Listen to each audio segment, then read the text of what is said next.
एक जनाजा जा रहा था और उस जनाजे के पीछे एक 8 साल की बच्ची रोती हुई जा रही थी। उसके बाप का जनाजा था। बहुत रो रही थी, बहुत गिड़गिड़ा रही थी। क्या जुमला कह रही थी? कहती थी कि हमारे घर पर, हम पर जो आज मुसीबत आई है, इससे बड़ी मुसीबत कभी आई नहीं। बहुत बड़ा सदमा है, बहुत बड़ी मुसीबत है। तो हजरत सुफियान सौरी ने उस बच्ची से कहा, बेटा तुम्हारे ऊपर जो मुसीबत आई, तुम्हारे घर पर जो आई, वो कल को ठीक हो जाएगी, तुम फिर मामूल पर आ जाओगे।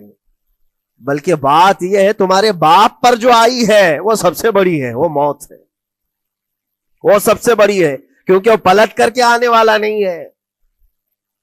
जनाजे को दफन कर दिया गया।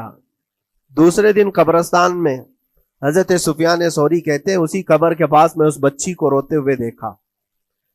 बच्ची को बाप से बड़ा लगाव रहा होगा।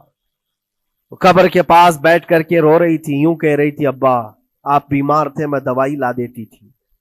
आप सोने के लिए जाते, मैं बिस्तर झाड़ देती थी और बिछोने बिछा देती, आपको ओढ़ा देती चादर, और आपको खाना में लाकर परोस देती।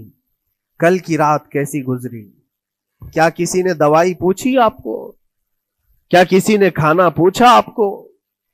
क्या किसी ने बिस्तर झाड़ कर दिया और किसी ने आपको ओढ़ना उड़ाया?